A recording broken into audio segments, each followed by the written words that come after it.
Hello दोस्तों, readers books club में आपका फिर से स्वागत है। हमारी आज की बुक है माइंडसेट, जिसे कैरल ड्वेक ने लिखा है। ये एक व्यू ऑफर करती है माइंडसेट को समझने के लिए कि कैसे हम अपने माइंडसेट को बदलकर वो अचीव कर सकते हैं जो हम करना चाहते हैं। इस बुक में बताया गया है कि कैसे अपने माइंड को लर्निंग के लिए ओपन रखकर हम सीख सकते हैं और अपनी लाइफ में इन लेसन्स को अप्लाई करके जो चाहें वो अचीव कर सकते हैं। अगर आपने हमारे चैनल को अब तक सब्सक्राइब नहीं किया है तो आगे बढ़ने से पहले इमीडिएटली इस चैनल को सब्सक्राइब करें और वीडियो को इमीडिएटली लाइक भी कर दें। इस बुक की ऑथर हैं कैरल ड्वेक। उनका बर्थ 17 अक्टूबर 1946 में हुआ था। वो एक रिसर्चर और साइकोलॉजिस्ट हैं। उन्होंने कई ऑर्गेनाइजेशंस के साथ काम किया है। उनके रिसर्चेस को New York times, Washington post and the Boston globe में भी अप्रिशिएट किया गया है। उन्होंने माइंडसेट पर बहुत सारी बुक्स लिखी हैं। इस बुक में आप सीखोगे कि किस तरह से हमारे बिलीफ हमारी लाइफ को शेप कर देते हैं।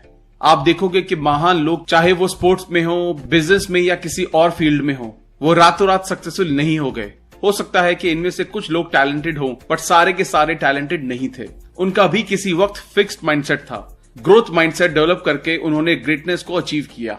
आप समझोगे कि क्या चीज एक पर्सन को दूसरे से अलग करती है। आप देखोगे कि कैसे माइंडसेट्स हमारी पूरी लाइफ की डायरेक्शन तय करते हैं, फिर चाहे ये नेगेटिव हो या पॉजिटिव। आप ये भी जानोगे कि कैसे एक पॉजिटिव माइंडसेट डेवलप किया जा सकता है। ये बुक बहुत सारे रिसर्च पर बेस्ड है। ऑथर ये भी बताते हैं कि किस तरह हम अपने माइंडसेट को पहचान कर उसको चेंज कर सकते हैं। So let's begin. Chapter 1, mindset. जब ऑथर एक यंग रिसर्चर थे तब वो लोगों के फेलियर पर रिसर्च करते थे कि कैसे लोग फेलियर को हैंडल करते हैं, उनसे डील करते हैं। उन्होंने एक स्कूल के स्टूडेंट्स को कुछ पजल्स दिए सॉल्व करने को। स्टार्टिंग वाली पजल्स काफी इजी थी, बट अगले वाली थोड़ी हार्ड थी। अब जब स्टूडेंट्स थोड़ा परेशान हुए, ऑथर ने उनको नोटिस करना शुरू किया। ऑथर स्टूडेंट्स के बीच में डिफरेंस को एक्सपेक्ट कर रहे थे, बट उन्होंने जो देखा उससे वो शॉक्ड रह गए। हार्ड पजल्स का सामना करने के बाद एक स्टूडेंट खड़ा हुआ और बोला, मुझे ये चैलेंज में मजा आ रहा है। अगला स्टूडेंट भी खड़ा हुआ और उसने भी ऐसा ही कहा। ऑथर शॉक्ड रह गए क्योंकि उन्होंने ये एक्सपेक्ट नहीं किया था। हर एक का कोई रोल मॉडल होता है और अब ये बच्चे ऑथर के रोल मॉडल बन गए थे। अब ऑथर ये समझना चाहते थे कि किस किस माइंडसेट की वजह से बच्चों ने इस फेलियर को एज अ गिफ्ट लिया। बच्चे इस फेलियर से डिस्करेज नहीं हुए। उन्होंने ये सीखा कि वो कुछ सीख रहे हैं। लोगों में इतना अंतर कैसे होता है? जब से ह्यूमैनिटी की शुरुआत हुई है तब से लोग अलग अलग तरीके से सोचते हैं, अलग अलग तरीके से एक्ट करते हैं। सवाल ये है कि क्यों कुछ लोग ज्यादा स्मार्ट होते हैं और बाकी कम, और क्या कुछ ऐसा है जिसने उनको परमानेंटली स्मार्ट बना दिया हो? कुछ एक्सपर्ट्स ने कहा कि ये फिजिकल स्ट्रक्चर की वजह से होता है, like size and shape of skull, genes etcetera. कुछ ने कहा कि जैसा आपका एनवायरनमेंट होता है आप वैसे बन जाते हैं। सेम टाइम कुछ साइंटिस्ट का कहना है कि आपकी कैपेबिलिटी उससे कहीं ज्यादा होती है जितना कि आप सोचते हैं। आपका एनवायरनमेंट जो भी हो, एक्सपीरियंस और ट्रेनिंग से आप काफी आगे जा सकते हैं, सक्सेसफुल हो सकते हैं। The two mindset. ऑथर कहते हैं कि उनके 30 साल की रिसर्च से उन्हें ये पता चला है कि आपका दुनिया को देखने का पॉइंट ऑफ व्यू आपकी लाइफ को डिटरमाइन करता है। बट ये कैसे होता है? कैसे एक सिंपल बिलीफ आपकी पूरी लाइफ को अफेक्ट करता है? आइए जानते हैं। आपका एक माइंडसेट हो सकता है जिसे हम फिक्स्ड माइंडसेट कहेंगे। ये माइंडसेट खुद को प्रूव करने की एक अर्जेंसी क्रिएट करता है। ये समझता है कि आपके पास फिक्स्ड अमाउंट होता है इंटेलिजेंस का, पर्सनैलिटी का, और आपको सक्सेसफुल होने के लिए इन चीजों का ज्यादा होना जरूरी है। हम में से कई लोगों को बचपन से ही ये सिखाया गया है कि कैसे हमारे फ्रेंड्स हमसे ज्यादा टैलेंटेड हैं, कैसे किसी का आईक्यू लेवल हमसे ज्यादा है। सब यही कहते हुए पाए जाते थे कि स्मार्ट बनो, डम मत बनो। किसी ने एंजॉय और लर्निंग पर फोकस नहीं किया। हम हमेशा से ही ये चाहते रहे हैं कि हम खुद को करियर में और रिलेशनशिप में प्रूव कर सकें। हर सिचुएशन में हमको हमारे इंटेलिजेंस, पर्सनैलिटी, कैरेक्टर के हाई होने को कंफर्म करना पड़ता है। हमारे लिए सिर्फ 2 ही सिचुएशन रहती हैं, या तो सक्सेस या फेलियर। या तो हम स्मार्ट दिखेंगे या फिर डम, या तो हम एक्सेप्ट होंगे या फिर रिजेक्टेड, या तो हम जीतेंगे या फिर हम हारेंगे। दूसरा जो माइंडसेट है वो है ग्रोथ माइंडसेट। इस माइंडसेट के अकॉर्डिंग आप कुछ भी अचीव कर सकते हो, बस आपको थोड़ा हार्ड ट्राई करने की देर है, जोर लगाने की देर है। इस माइंडसेट के अकॉर्डिंग आप एफर्ट्स, स्ट्रैटेजीज और दूसरों की मदद से बहुत कुछ अचीव कर सकते हो। हो सकता है कि कुछ लोग स्टार्ट में कम टैलेंटेड हो या कमजोर हो, बट हर कोई बदल सकता है और ग्रो कर सकता है अपने एक्सपीरियंस से सीखकर। जैसा कि आप देख सकते हैं कि सीखने के पैशन से कोई भी क्वालिटी डेवलप की जा सकती है। लोगों को क्यों ये साबित करने में एनर्जी वेस्ट की जाए कि आप कितने महान हैं जब आप बेहतर बन सकते हैं? तो क्यों अपनी कमियां छुपाई जाएं जब आप उनको ओवरकम कर सकते हैं? क्यों ऐसे लोगों के साथ रहा जाए जो आपकी सेल्फ एस्टीम को हर्ट करते हैं, बजाय उनके जो आपको ग्रो करने के लिए इंस्पायर करते हो? क्यों किसी के प्रूव किए हुए रास्ते पर चला जाए जब आप खुद नए रास्ते तलाश कर सकते हो? जब सब कुछ आपके फेवर में नहीं जा रहा हो, तब भी अपने रास्ते पर चलने का जुनून एक ग्रोथ माइंडसेट का हॉलमार्क है। यही माइंडसेट है जो लोगों को मोस्ट चैलेंजिंग कंडीशन में भी अपने गोल को अचीव करने के लिए इंस्पायर करता है। Chapter 2, inside the mindset. जब ऑथर छोटी थी तब वो अपने फ्यूचर पार्टनर के बारे में सोचा करती थी। Tall, handsome, very successful. वो अपने करियर के बारे में भी सोचती थी कि एक ग्लैमरस करियर बट ज्यादा हार्ड नहीं और ना ही रिस्की हो। जब ऑथर बड़ी हुई तो उन्होंने देखा कि उनका बॉयफ्रेंड बहुत अच्छा इंसान है जैसा कि उन्होंने सोचा था, बट अभी भी उसमें कुछ कमियां थी। उसकी जॉब में भी कांस्टेंट चैलेंजेस आते रहते थे। फिर भी ऑथर सेटिस्फाइड थी। क्यों? क्योंकि ऑथर ने अपना माइंडसेट चेंज कर लिया और ये सब उन्हें उनके काम करते वक्त सीखने को मिला। उन्होंने देखा कुछ स्टूडेंट्स अपनी एबिलिटी प्रूव करना चाहते थे, जबकि कुछ स्टूडेंट्स अपनी एबिलिटी इंप्रूव करना चाहते थे। एक फिक्स्ड एबिलिटी को प्रूव करने की जरूरत होती है, जबकि चेंजेबल एबिलिटी सीख कर डेवलप की जा सकती है। यहाँ से ऑथर को रियलाइज हुआ कि उनके पास कौन सा माइंडसेट था। उन्होंने ये रियलाइज किया कि जब आप अपना माइंडसेट चेंज करते हो तब आप एक नई दुनिया खोज लेते हो। इस वर्ल्ड में फेलियर का मतलब होता है कोई सेटबैक, कोई बुरी ग्रेड, कोई रिजेक्शन, और इन सब चीजों का मतलब होता है कि आप लायक नहीं हो। क्या सक्सेस सीखने का नाम है या ये प्रूव करने का कि हम स्मार्ट हैं? जब हम छोटे बच्चे थे तब हमने हमारी लाइफ के सबसे मुश्किल काम सीखे थे, जैसे अपने पैरों पर चलना और बोलना। बच्चे गलतियों की परवाह नहीं करते, वो चलते हैं, गिरते हैं, फिर खड़े होते हैं, फिर कोशिश करते हैं। क्या चीज इस लर्निंग को रोक देती है? जैसे ही बच्चे बड़े होकर चीजों को समझने लगते हैं, वो नई चीजों को ट्राई करने में डरने लगते हैं, और यही डर हमारा माइंडसेट बनता है। आपकी प्रायोरिटीज क्या हैं? अगर आपको चूज करना पड़े, आप क्या चूज करोगे? सक्सेस या चैलेंजेस, या फिर किस टाइप के रिलेशंस आप चाहते हैं? ऑथर ने कुछ लोगों पर एक्सपेरिमेंट किया।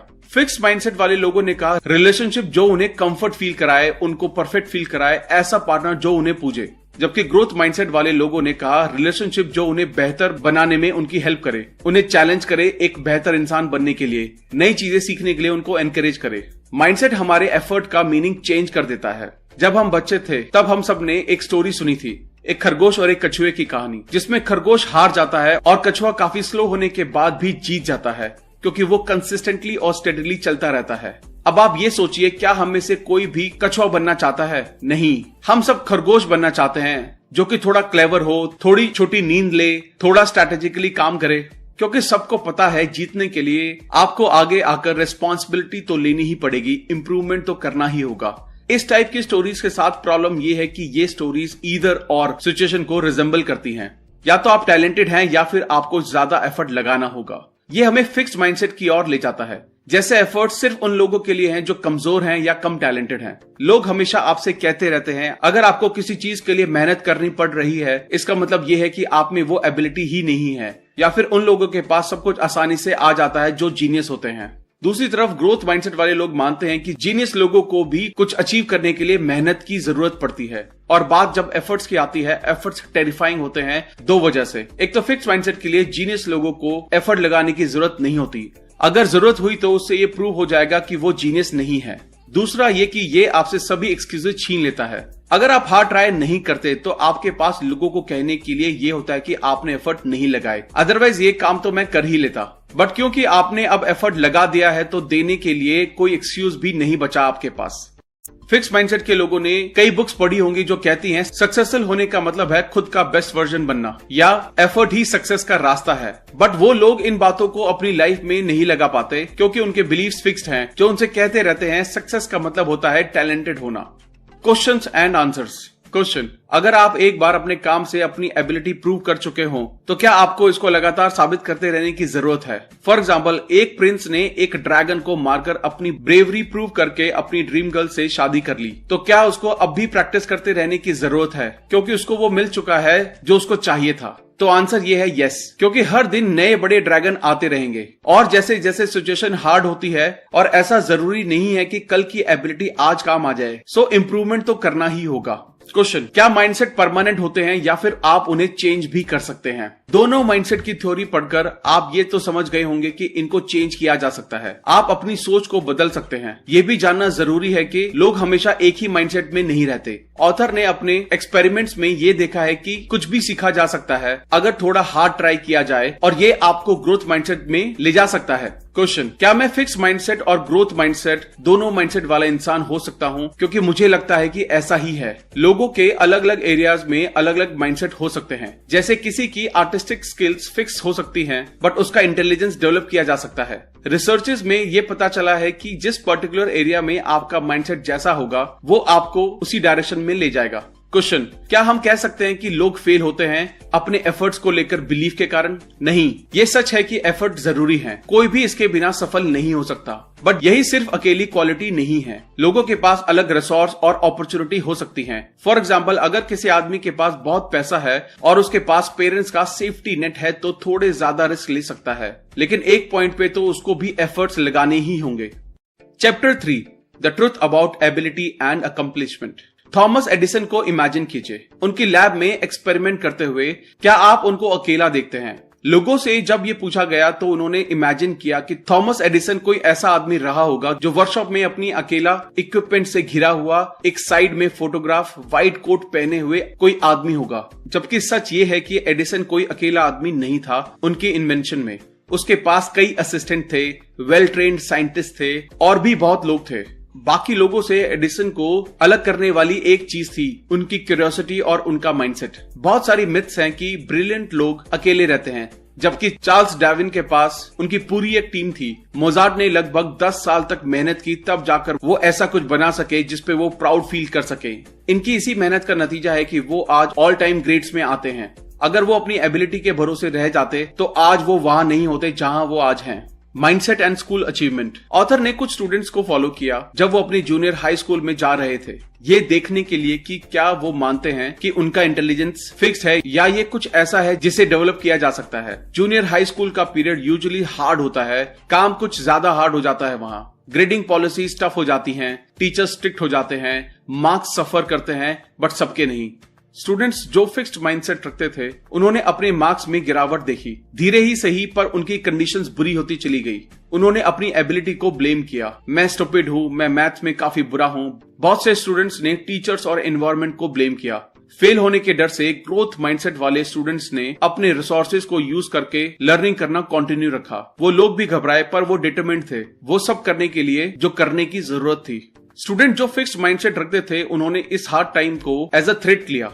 उनको लगा कि ये हार्ड टाइम सबके सामने उनके फ्लॉज को रिवील कर देगा और उनको एक लूजर साबित कर देगा। उन्होंने अपने ईगो को प्रोटेक्ट करने के लिए अपने रिसोर्सेज को ब्लेम किया। उन्होंने कहा कि उनका गोल था सबसे स्मार्ट दिखना, ऐसा दिखना कि सबसे कम एफर्ट लगाकर काफी कुछ अचीव करने की एबिलिटी है उनमें। वो अक्सर ये स्टेटमेंट यूज करते थे, मेरे स्कूल में मेरा मेन गोल सब कुछ इजीली करना था, इसलिए मैंने ज्यादा मेहनत करना जरूरी नहीं समझा। दूसरी तरफ ग्रोथ माइंडसेट वाले स्टूडेंट्स के लिए इस बात का कोई मतलब नहीं था कि वो कोशिश करना छोड़ दे। उनके लिए ये वक्त कुछ सीखने की अपॉर्चुनिटी था। ये वक्त था कुछ नए सब्जेक्ट्स को सीखने का। एक वक्त था ये देखने का कि उन्हें क्या पसंद है और वो फ्यूचर में क्या बन सकते हैं। कंक्लूजन ये है कि हर कोई एक जैसा नहीं है, बट हम सही माइंडसेट रखकर वो सब कुछ अचीव कर सकते हैं जो हम चाहते हैं। क्या आर्टिस्टिक एबिलिटी एक गिफ्ट है? ये एक आम मान्यता है कि इंटेलिजेंस बाय बर्थ होता है, ना कि डेवलप किया जा सकता है। बात अगर आर्टिस्टिक एबिलिटी की होती है, उसके बारे में भी यही कहा जाता है। फॉर एग्जाम्पल, लोग नेचुरली या तो अच्छी ड्राइंग बना लेते हैं या फिर वो नहीं बना पाते। इवन ऑथर भी इस बात को मानती थी। फिर वो एक बूढ़े आदमी से मिली जिसका नाम एडवर्ड था। वो एक ड्राइंग क्लासेस चलाता था। वो अपने क्लाइंट से उल्लू की आर्ट बनवाता था। उन्होंने ऑथर को भी यही करने को बोला। ऑथर ने कुछ ड्राइंग बनाई, फिर एडवर्ड्स ने कुछ लोगों की पहले की और बाद की ड्राइंग दिखाई। ऑथर सरप्राइज हो गई उनको देखकर कि बाद वाली ड्राइंग काफी अच्छी बनी थी। उन्होंने इसके पीछे का राज एडवर्ड से पूछा। एडवर्ड ने कहा, देखने का तरीका। ड्राइंग स्किल्स में इनमें ज्यादा चेंज नहीं आया था। चेंज आया था सही से देखने की वजह से। ड्राइंग के edges, spaces, light, shadow. Drawing सीखने के लिए हर एक कंपोनेंट को डीपली सीखना होता है और फिर उन्हें एक प्रोसेस में डालना होता है जिससे इसे सीखा जा सके। कंक्लूजन ये है कि कुछ लोग किसी चीज को बिना किसी ट्रेनिंग या बहुत कम ट्रेनिंग के साथ कर सकते हैं, बट कोई और भी इस काम को और भी अच्छे तरीके से कर सकता है अगर वो ट्रेनिंग करता रहे तो। प्रेज एंड पॉजिटिव लेबल्स का खतरा। प्रेज कैसे आपकी परफॉर्मेंस को एनहांस या हैम्पर कर सकती है। इसके लिए ऑथर ने कुछ स्टूडेंट्स पर एक एक्सपेरिमेंट किया। उन्होंने हर स्टूडेंट्स को 10 सवालों के सेट दिए सॉल्व करने को। उन्होंने जब अच्छा परफॉर्म किया तो ऑथर ने उन्हें प्रेज किया। ऑथर ने ग्रुप को प्रेज किया, आप सबने बहुत अच्छा परफॉर्म किया, आप सभी टैलेंटेड हैं। फिर उन्होंने दूसरे ग्रुप से कहा, आपने भी बहुत अच्छा किया, आपने बहुत मेहनत की। दोनों ग्रुप टेस्ट से पहले सेम थे, बट बाद में वो अलग हो गए। जिनको तारीफ मिली टैलेंट के लिए, उनमें एक फिक्स माइंडसेट डेवलप हुआ और उनमें ये साइन भी दिखाई दिए। जब ऑथर ने उनको एक नया टास्क दिया तो उन्होंने अपने फ्लॉज रिवील होने के डर से मना कर दिया।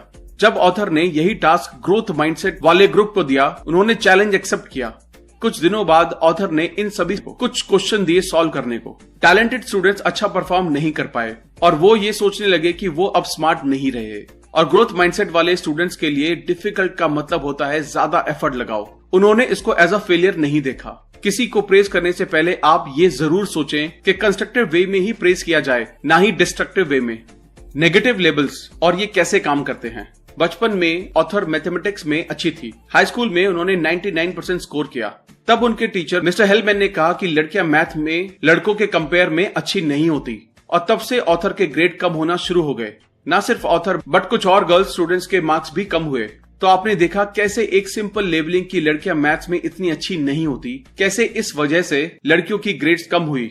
और इस बात को साइकोलॉजिस्ट ने भी प्रूव किया है कि नेगेटिव लेबल से अचीवमेंट हार्म होता है। जब स्टीरियोटाइप्स बीच में आता है, वो लोगों को अपने रास्ते से भटका देता है। ये सबके साथ नहीं होता, ये उन लोगों के साथ होता है जिनका फिक्स माइंडसेट होता है। और जब कोई ऐसा बोलता है अपने बारे में, तो अपनी एबिलिटी पर हम खुद सवाल उठाने लगते हैं। जब हमें पॉजिटिव लेबल किया जाता है तो हम इसे खोने से डरते हैं, और जब नेगेटिव लेबल किया जाता है तो आप डर जाते हैं कि कहीं यही तो सच नहीं है। दूसरी तरफ ग्रोथ माइंडसेट वाले लोग मानते हैं कि कोई भी कमी परमानेंट नहीं होती, आप इन्हें ओवरकम कर सकते हैं। कंक्लूजन ये है कि नेगेटिव लेबल से डरे नहीं, ग्रोथ माइंडसेट अपनाएं और कंस्ट्रक्टिव वे में इसे लें।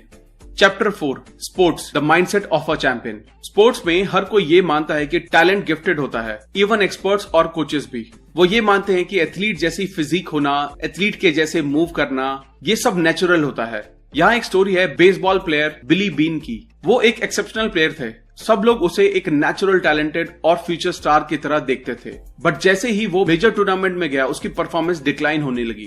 क्या बिली ने अपनी प्रॉब्लम्स को एक कंस्ट्रक्टिव वे में देखा और कोई सॉल्यूशन निकाला? नहीं, ऑफ कोर्स नहीं, क्योंकि ये एक फिक्स माइंडसेट की स्टोरी है। वो ये सोचा करता था कि नेचुरल टैलेंट को कोई भी एफर्ट की जरूरत नहीं है, एफर्ट दूसरों के लिए है। बिली अपने ही टैलेंट्स के जाल में फंस गया था। बिली द प्लेयर कभी भी इस माइंडसेट से नहीं निकल पाया और अपना करियर बर्बाद कर लिया। वहीं पर एक दूसरा प्लेयर था जो बिली के पैरेलल टीम में खेला करता था, लेनी। वो एक ऐसा खिलाड़ी था जिसको कभी किसी ने नेचुरली गिफ्टेड नहीं माना। बिली ने उसको बाद में डिस्क्राइब किया, वो फेलियर का मतलब नहीं जानता था और मैं उसका बिल्कुल अपोजिट था। बिली ने कहा, मैंने ये समझना शुरू किया कि एक बेसबॉल प्लेयर को कैसा होना चाहिए और ऐसा लेनी था, मैं नहीं। एज अ कोच बिली ने रियलाइज किया कि उसका माइंडसेट उसको पीछे ले जा रहा था। उसने ये लर्निंग्स अपनी टीम पर लगाई। वो 2002 में ऑकलैंड एथलेटिक्स का जनरल मैनेजर था। उसकी टीम ने एक सीजन में 103 मैचेस में जीत दर्ज की। उन्होंने टैलेंट नहीं खरीदे थे, उन्होंने माइंडसेट पर काम किया। नेचुरल होने का आइडिया। किसी के शरीर की बनावट दिमाग के बनावट जैसी नहीं होती, क्योंकि ये विजिबली देखी जा सकती है। साइज, शेप, बिल्ड सब विजिबल होते हैं, पर क्या ये सच में इतने मैटर करते हैं? Let's see. Maksi Burgess, height 5'3", NBA में बास्केटबॉल खेला। डॉग फ्लेट, कम हाइट का क्वार्टरबैक, न्यू इंग्लैंड पेट्रॉइट्स के लिए खेला। पेटेग्रे, जिसका एक हाथ नहीं था, वो मेजर लीग बेसबॉल खेला। ग्लेन कनिंगम, एक पांव जला हुआ और डैमेज होने के बाद भी एक महान रनर बना। और ऐसे कई एग्जाम्पल हैं जो ये प्रूव करते हैं कि फिजिकल अपीयरेंस का परफॉर्मेंस से कोई लेना देना नहीं है। अगर आप कमिटेड हैं और एक ग्रोथ माइंडसेट रखते हैं, तब आप किसी भी हर्डल को ओवरकम कर सकते हैं। माइकल जॉर्डन वो एक नेचुरल एथलीट नहीं थे, बट वो हार्डेस्ट वर्किंग एथलीट थे, शायद स्पोर्ट्स की हिस्ट्री के सबसे hardest working. Success and failures होता क्या है? ग्रोथ माइंडसेट वालों के लिए सक्सेस का मतलब होता है अपना बेस्ट देना, सीखना, सुधार करना, और यही हम चैंपियंस में देखते हैं। जैकी जेनर कहते हैं, एथलेटिक्स का असली मजा हमेशा जीतने में नहीं होता, उनके लिए प्रोसेस का हर पल मजेदार होता है। वो हार को हार की तरह नहीं लेते, वो इसको इम्प्रूवमेंट की एक अपॉर्चुनिटी की तरह लेते हैं। जब वो हारते हैं वो देखते हैं कि कहाँ गलती हुई है और सुधार करते हैं और पहले से ज्यादा काम करते हैं। ग्रोथ माइंडसेट वाले लोग सेटबैक को मोटिवेशन की तरह लेते हैं, एज अ वेकअप कॉल लेते हैं। कंक्लूजन ये है कि जैसा हम देख सकते हैं कि लगातार होने वाले सुधार मैटर करते हैं, सक्सेस तो मिल ही जाती है। हमको अपने फेलियर से सीखने की जरूरत है और इन लेसन्स को अपनी लाइफ में लगाने की जरूरत है। टेकिंग चार्ज ऑफ सक्सेस का चार्ज लीजिए। ग्रोथ माइंडसेट वाले लोग अपनी सक्सेस के लिए रिस्पॉन्सिबिलिटी लेते हैं और इसको मेंटेन करते हैं। माइकल जॉर्डन के स्किल्स उसकी एज के साथ कम नहीं हुए। बेशक उसने अपना कुछ स्टेमिना लूज किया, बट उन्होंने और भी ज्यादा मेहनत की और इसको मैनेज किया। मैकनॉय इंग्लिश टेनिस प्लेयर किसी वक्त में गेम को डोमिनेट किया करता था। जब वो फेल हुआ उसने ये नोटिस किया कि वो क्या गलत कर रहा था। उन्होंने दूसरों को ब्लेम करना शुरू कर दिया। ऐसा करके उसने खुद का कुछ भी भला नहीं किया। उसको लगा कि कोई और आकर उसकी ये प्रॉब्लम सॉल्व करेगा। वो सिस्टम पर नाराज हुआ। बट ये आपकी जिंदगी है, आपको इसकी जिम्मेदारी लेनी ही होगी। कभी रिस्पॉन्सिबिलिटी लेने के बारे में सोचा है? नहीं, क्योंकि आप फिक्स माइंडसेट में फंसे हो। आप खुद को एक फिनिश प्रोडक्ट की तरह देखते हो। आप चेंजेस होते हुए नहीं देखना चाहते क्योंकि आप खुद चेंज होने से डरते हो। Chapter 5 business mindset and leadership, Enron and the talented mindset. 2001 में एक कंपनी एनरॉन टैलेंटेड स्टूडेंट्स को हायर करने के लिए जानी जाती थी। फाइनेंशियली सफर करने लगी। हर कोई उम्मीद कर रहा था कि कंपनी की इतनी बुरी हालत नहीं हो सकती, पर फिर भी हुई। क्या ये करप्शन की वजह से था? क्या ये इनकॉम्पिटेंस की वजह से था? एनरॉन ने एक कल्चर बना दिया था टैलेंटेड स्टूडेंट्स को हायर करने का। इसने उन स्टूडेंट्स को फिक्स माइंडसेट डेवलप होने दिया। वो नई चीजें नहीं सीख पाए। एनरॉन की थिंकिंग ये थी कि आपको सक्सेस के लिए टैलेंट माइंडसेट चाहिए, और सच ये है कि इस तरह की सोच के साथ आप मार्केट में आगे नहीं बढ़ सकते। Fixed mindset leaders in action. Warren Bennis leadership guru, जिन्होंने दुनिया के ग्रेटेस्ट लीडर्स को स्टडी किया। इनमें से हर एक लीडर में उन्होंने देखा कि कुछ बातें हैं जो इन सब लोगों में हैं। वो लोग खुद को प्रूव करने की कोशिश नहीं करते। वो तो बस वो करते हैं जिसे वो प्यार करते हैं अपने काम से, और इसी बात ने उनकी कंपनी को टॉप पर पहुंचाया। ली लाखों का ऐसे नहीं थे। वो एक फिक्स माइंडसेट वाले पर्सन थे। हेनरी फोर्ड जूनियर के लिए काम करते थे। वो अपने आप को हेनरी फोर्ड के सक्सेसर की तरह देखते थे। बट एक दिन हेनरी फोर्ड ने उन्हें फायर कर दिया। उनका फिक्स माइंडसेट ये एक्सेप्ट नहीं कर पा रहा था। उनका माइंडसेट उनको ये बता रहा था कि वो इतने भी सुपीरियर नहीं हैं, अदरवाइज कोई उनको फायर ही क्यों करता। एक दिन उनकी वाइफ ने उनसे कहा, हेनरी फोर्ड से फायर किए जाने के बाद भी तुम पहले से बेहतर हो चुके हो, तुम अमीर हो, तुम फेमस हो और तुम इन्फ्लुएंशियल भी। तो अब उन्होंने तय किया कि वो किसी और कंपनी को ज्वाइन करेंगे। उन्होंने क्राइसलर मोटर्स को ज्वाइन किया, जो उस टाइम बुरे दौर से गुजर रही थी। उनको सीईओ बनाया गया। उन्होंने जल्दी से नए और सही लोगों को हायर किया, नए मॉडल्स इंट्रोड्यूस किए और क्राइसलर को फिर से सक्सेसफुल बनाया। और उन्होंने खुद को ध्यान में रखते हुए एक बुक लिखी, today I am a hero. कुछ वक्त बाद क्राइसलर फिर से मुसीबत में पड़ गई। लाखों का फिक्स माइंडसेट खुद को प्रूव करने में लगा रहा। उन्होंने अपना टाइम और कंपनी का पैसा अपनी पब्लिक इमेज को बेहतर बनाने में लगाया। उन्होंने वॉल स्ट्रीट को इम्प्रेस करने के लिए और क्राइसलर मोटर्स के स्टॉक्स के प्राइस बढ़ाने के लिए काफी पैसा खर्च किया, जो पैसा नई कार्स के मैन्युफैक्चरिंग पर खर्च होना चाहिए था। वो बस अपनी सीईओ की पोस्ट से बचना चाहते थे, ताकि वो दुनिया को ये प्रूव कर सके कि वो एक लूजर नहीं थे। फाइनली जब कंपनी को बचने की कुछ उम्मीद बची थी, तब बोर्ड ने लाखों को बाहर कर दिया। उनके बाद जो सीईओ आया, उसने कंपनी को बेहतर चलाया। फिक्स माइंडसेट ये सब कर सकता है। ये कंपनीज को बर्बाद कर सकता है अगर उनका लीडर एक फिक्स माइंडसेट पर्सन है। Growth mindset leaders in action. जब जैक वेल्च ने 1980 में जनरल इलेक्ट्रिक की सीईओ की पोस्ट संभाली, तब कंपनी की वैल्यूएशन $14 बिलियन थी। 20 साल बाद ये वैल्यूएशन बढ़कर $490 बिलियन की हो गई। ये कंपनी वर्ल्ड की सबसे वैल्यूएबल कंपनी बन गई। फॉर्च्यून मैगजीन ने उनके बारे में कहा, most admired studied CEO of his time. But author ने उनके बारे में कुछ और अच्छा पढ़ा न्यूयॉर्क टाइम्स की मैगजीन में, जिसे स्टीव बेनेट ने लिखा था। मैंने एम्प्लॉयज के साथ कैसे बिहेव किया जाता है ये जैक वेल्च से सीखा है अपनी जीई के टेन्योर के दौरान। जैक वेल्च खुद एम्प्लॉयज के पास जाते थे ये देखने के लिए कि क्या चल रहा है। जैक वेल्च का शेड्यूल पैक रहता था। उन्हें कई सारे काम रहते थे, बट उन्होंने लाखों की तरह नहीं किया। उन्होंने कभी भी वर्कर से बात करना और उनमें इम्प्रूवमेंट करना नहीं छोड़ा। जैक वेल्च का भी किसी वक्त फिक्स माइंडसेट था। 1971 में जब उनका नाम प्रमोशन के लिए कंसीडर किया गया, जीई के एचआर ने कहा, जैक वेल्च एक एरोगेंट पर्सन है, क्रिटिसिज्म एक्सेप्ट नहीं करते हैं, अपने टैलेंट के ऊपर काफी डिपेंड है और हार्ड वर्किंग नहीं है, जो कि अच्छे साइन नहीं है। फॉर्चुनेटली जब जब सक्सेस उनके सर चढ़ी, उन्होंने इसको एक वेकअप कॉल की तरह लिया। उनके एक्सपीरियंस से उन्होंने सीखा कि वो एक गाइड हैं, ना कि एक जज। उन्होंने रियलाइज किया कि लोगों को कंपनी से बाहर करना सही नहीं है, उनकी मिस्टेक्स को इम्प्रूव करके उनको ऊपर ले जाना ज्यादा जरूरी है। और उनकी इन टैक्टिक्स ने जी को आज वहां पहुंचा दिया जहां वो आज है। चैप्टर 6, माइंडसेट इन लव और नॉट। रिलेशनशिप के स्मूथ चलते रहने के बारे में आप क्या सोचते हैं? ये कभी भी स्मूथ नहीं चलती। ये रास्ते डिसअपॉइंटमेंट्स और हार्टब्रेक से भरे पड़े हैं। कुछ लोग इन डिसअपॉइंटमेंट्स को दिल पर ले लेते हैं और फ्यूचर में भी सेटिस्फाइंग रिलेशनशिप नहीं बना पाते। इसके लिए ऑथर ने 100 लोगों पर एक एक्सपेरिमेंट किया और उनसे अपना कोई बुरा एक्सपीरियंस शेयर करने को कहा। लोगों ने अपनी स्टोरी सुनाई। वहां पर दोनों माइंडसेट के लोग थे। जब फिक्स माइंडसेट के लोगों से पूछा गया, उनको जज फील हुआ और रिजेक्टेड भी। उनका सबसे बड़ा गोल होता है अपने एक्स लवर से बदला लेना। ग्रोथ माइंडसेट वाले लोगों के लिए ये समझने के बारे में होता है कि वो माफ करते हैं और आगे बढ़ जाते हैं। ऑल्दो वो भी हर्ट फील करते हैं, बट फिर भी वो इससे सीखते हैं। वो इसको एक सीख की तरह लेते हैं, क्योंकि हर रिलेशनशिप आपको कुछ सिखाती है और सही पार्टनर ढूंढने में आपकी मदद करती है। Mindsets falling in love. अभी तक हमने देखा है कि फिक्स माइंडसेट वाले लोग सोचते हैं कि आपकी क्वालिटीज फिक्स माइंडसेट होती हैं, बट रिलेशनशिप में 3 फैक्टर्स होते हैं: आप, आपका पार्टनर और आपकी रिलेशनशिप। फिक्स माइंडसेट के लिए ये तीनों ही फैक्टर्स परफेक्टली अलाइंड होनी चाहिए, बट ग्रोथ माइंडसेट वाले लोग ये मानते हैं कि आप हमेशा क्वालिटी और कैरेक्टर डेवलप कर सकते हो, खुद में, अपने पार्टनर में और अपने रिलेशनशिप में। फिक्स माइंडसेट वाले लोग 2 तरह से सोचते हैं। अगर आपको अपनी रिलेशन पर काम करना पड़े तो ये रिलेशनशिप परफेक्ट नहीं है। इन लोगों के साथ एक समस्या ये है कि इनको लगता है सब चीजें ऑटोमेटिकली ठीक हो जाएंगी। रिलेशनशिप में प्रॉब्लम्स होने का वो ये मतलब लगाते हैं कि उनका पार्टनर फेथफुल नहीं है। The partner as enemy. Fixed mindset वाले लोगों के साथ ये प्रॉब्लम होती है कि जब भी रिलेशनशिप में कोई प्रॉब्लम आती है, वो अपने पार्टनर को दुश्मन की तरह ट्रीट करने लगते हैं। जब इनके लिए और चीजें काम नहीं कर रही होती हैं, तो वो किसी और को ब्लेम नहीं कर सकते, बट जब रिलेशनशिप ठीक से काम नहीं कर रही होती है, वो अपने पार्टनर को ब्लेम करते हैं। रिमेंबर, फिक्स माइंडसेट वाले लोगों के लिए किसी को माफ करना कितना मुश्किल होता है। वो लेबल फील करते हैं जब कोई उनको रिजेक्ट कर देता है, बट जब वो अपने पार्टनर को अच्छे पर्सन की तरह देखते हैं तो अपनी रिलेशनशिप में वो खुद को बुरा मानने लगते हैं। वो ये सोचते हैं कि अगर मेरा पार्टनर अच्छा पर्सन है तो फिर ये रिलेशनशिप शायद मेरी ही वजह से प्रॉब्लम में है। यही पेरेंट्स के केस में भी होता है। जब पेरेंट्स सपोर्टिव होते हैं फिर भी बच्चे अच्छा परफॉर्म नहीं कर पाते, तो वो ये सोचने लगते हैं कि मेरे पेरेंट्स तो सपोर्टिव हैं, फिर भी अगर मैं अच्छा नहीं कर पा रहा हूँ तो इसमें जरूर ही मुझ में कोई कमी होगी। Competition, who is the greatest. Relationship में अगर आपके पास एक फिक्स माइंडसेट है तो आप खुद को प्रूव करना चाहते हैं अपने पार्टनर के सामने। ऐसे में अपने पार्टनर के साथ कंपटीशन करने लगते हैं, कौन ज्यादा स्मार्ट है, टैलेंटेड है और लाइकेबल है।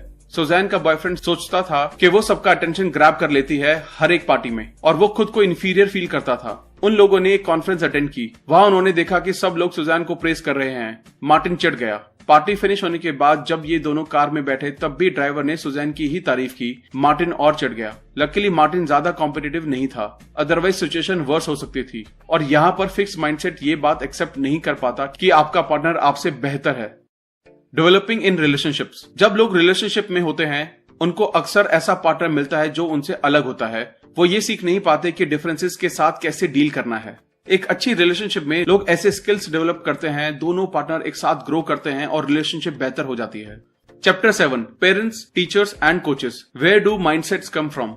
जब पेरेंट्स से पूछा गया तो उन्होंने हमेशा ये कहा, हम अपने बच्चों को ग्रो होते हुए देखना चाहते हैं। हम ऐसा कुछ भी नहीं करेंगे जिससे उनकी स्टडी या लाइफ को नुकसान हो। बट क्या ये सच है? Let's see. कई पेरेंट्स अपने बच्चों के लिए कहते हैं कि उनकी क्वालिटीज परमानेंट हैं और दूसरे बच्चे ब्रिलियंट हैं, पर उनका बच्चा नहीं है। दूसरी तरफ पेरेंट्स तारीफ में कहते हैं कि तुम अच्छी प्रोग्रेस कर रहे हो और हम इससे खुश हैं। यहीं से वो फिक्स माइंडसेट और ग्रोथ माइंडसेट अडॉप्ट करना शुरू कर देते हैं। टीचर्स और कोचेस भी सेम वे में स्टूडेंट्स को ट्रीट करते हैं।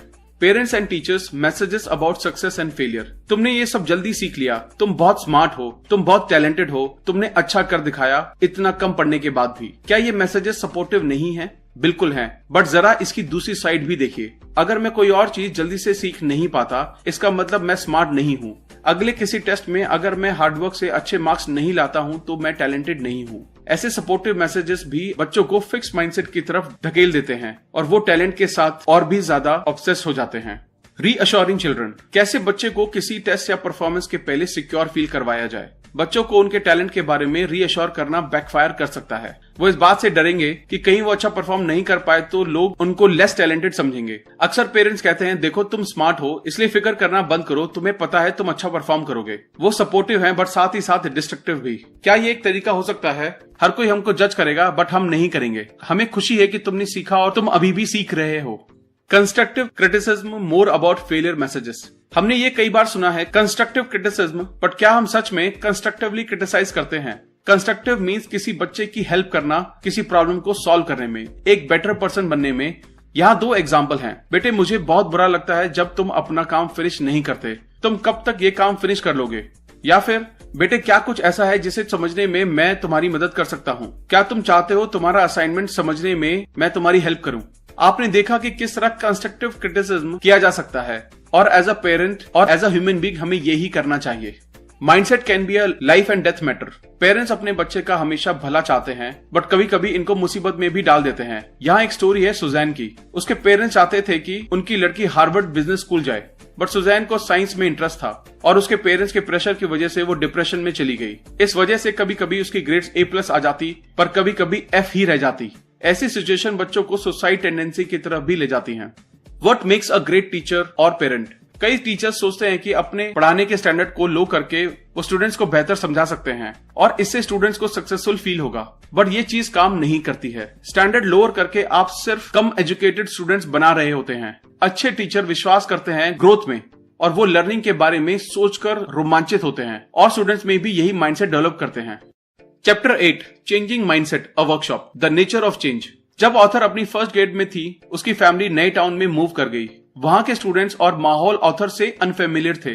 स्टूडेंट्स उनसे काफी आगे थे। टीचर्स आई और उनसे एक लेटर लिखने को कहा। सब स्टूडेंट्स ने लेटर लिखे, बट ऑथर को पता नहीं था कि क्या करना है। अपने फिक्स माइंडसेट के चलते वो पूछ भी नहीं सकी। बाद में उन्होंने रियलाइज किया कि उन्हें टीचर से पूछना चाहिए था। आपको ग्रोथ माइंडसेट को डेवलप करना ही होगा। इसके लिए आपको हेल्प के लिए पूछना ही पड़ेगा। हो सकता है स्टार्टिंग में आपका माइंडसेट फिक्स हो, पर जैसे जैसे आप ग्रोथ माइंडसेट डेवलप करते हैं, ये आपके फिक्स माइंडसेट को ओवरलैप कर लेता है। Mindset go further. एक फिक्स माइंडसेट अपने ही स्टैंडर्ड्स बना लेता है जो पूरी तरह जजिंग के ऊपर बेस होते हैं। लाइक इसका मतलब मैं एक लूजर हूँ, इसका मतलब मैं तुमसे एक बेटर पर्सन हूँ, एटसेट्रा। ऑथर ने ऑब्जर्व किया कि फिक्स माइंडसेट वाले लोग किसी सिचुएशन को ज्यादा इवैल्यूएट करते हैं। कुछ अच्छा होना उनके लिए एक पॉजिटिव लेबल होता है और कुछ बुरा होना एक नेगेटिव लेबल। ग्रोथ माइंडसेट वाले लोग लगातार देखते हैं कि क्या हो रहा है, बट वो जज नहीं करते हैं खुद को या किसी और को। वो भी सेंसिटिव होते हैं पॉजिटिव और नेगेटिव इन्फॉर्मेशन के लिए, बट वो इन एक्सपीरियंसेस को कंस्ट्रक्टिवली लेते हैं, एक बिल्डिंग ब्लॉक के जैसे मैं क्या सीख सकता हूँ इस सिचुएशन से, मैं कैसे इंप्रूव कर सकता हूँ। A mind workshop. अभी ऐसा वक्त चल रहा है जब स्टूडेंट सबसे ज्यादा प्रॉब्लम फेस कर रहे हैं। कई लोग अपने ब्रेन को एक मिस्ट्री की तरह देखते हैं। उनको ये पता नहीं होता कि ये कैसे काम करता है। कई लोग ये सोचते हैं कि लोग या तो स्मार्ट पैदा होते हैं या एवरेज या फिर डम पैदा होते हैं और पूरी लाइफ ऐसे ही रहते हैं। बट नई रिसर्च से ये शो हुआ है कि ब्रेन एक मसल की तरह होता है। जितना आप इसको यूज करते हैं उतना ये मजबूत होता चला जाता है और ये साइंटिफिकली भी प्रूव हो चुका है। जितना आप सीखते हैं उतना आप बढ़ते हैं। जितना आप इसे चैलेंज करते हैं सीखने के लिए, उतने ही ब्रेन सेल ज्यादा बन जाते हैं। जो टास्क आपको किसी टाइम पर टफ लग रहे होते हैं, वो टास्क अब इजी लगने लगते हैं। People who don't want to change. Entitlement. Fixed mindset वाले लोग सोचते हैं कि वो सही हैं, दुनिया को बदलना चाहिए, ना कि उन्हें। वो एक बेटर जॉब, एक बेटर घर, एक बेहतर पार्टनर होना अपना हक समझते हैं। वो ये मानते हैं कि दुनिया को उनकी वर्थ समझकर उन्हें अकॉर्डिंगली सब कुछ दे देना चाहिए। The dilemma. आप सोचते हैं मैं यहाँ ये लो लेवल की जॉब कर रहा हूँ, मैं ये काम करना डिजर्व नहीं करता हूँ, मैं हायर पोस्ट पे होना डिजर्व करता हूँ। आपके बॉस सोचते हैं कि आपका एटीट्यूड सही नहीं है। जब उन्हें किसी हेल्प और रिस्पॉन्सिबिलिटी की जरूरत होती है तब वो आपकी तरफ नहीं देखते हैं। जब प्रमोशन देने का वक्त आता है वो आपको नहीं देते हैं। The reaction of two mindset. वो मुझसे डरता है, आप कड़वाहट में कहते हैं, क्योंकि आपका फिक्स माइंडसेट आपसे ये सब कहता है। आपके दिमाग में लोगों को आपके टैलेंट को पहचानना चाहिए और आपको रिवॉर्ड देना चाहिए, बट जब वो ये नहीं करते हैं तो आप इसको अनफेयर बताते हो। बट जब आप ग्रोथ माइंडसेट अपनाते हैं, आप नए तरीके से सोचने लगते हैं। आप सोचने लगते हैं कि कुछ स्टेप्स को अपनाकर सिचुएशन को अपने फेवर में किया जा सकता है। आप हार्डवर्क करना कंसीडर करते हैं और लोगों के साथ ज्यादा हेल्पफुल होते हैं, तो आप अपने बिजनेस के बारे में बहुत कुछ सीख सकते हैं और एक अच्छा प्रमोशन भी पा सकते हैं। आप इस बात में यकीन करने लगते हैं कि कुछ लोग आगे होते हैं क्योंकि वो अपने काम के लिए कमिटेड होते हैं और एफर्ट्स लगाते हैं। थोड़ा थोड़ा एफर्ट लगाकर वो सिचुएशन को अपने फेवर में ही कर लेते हैं। Thank you guys. I hope ये वीडियो आपको अच्छी लगी होगी। आई होप आप इस वीडियो से बहुत कुछ सीखकर अपने आसपास के लोगों को, अपने आसपास की सिचुएशन को चेंज कर पाएंगे, वो भी सिर्फ अपने माइंडसेट को चेंज करके। अगर आपको ये वीडियो अच्छी लगी तो इमीडिएटली इस चैनल को सब्सक्राइब करें, वीडियो को लाइक और कमेंट करना ना भूलें। और अगर आप हमारे चैनल के साथ कोलैबोरेट करना चाहते हैं तो इमीडिएटली हमें ईमेल करें। Thank you so much. जल्दी मिलेंगे और भी बेहतर वीडियो के साथ। Thank you.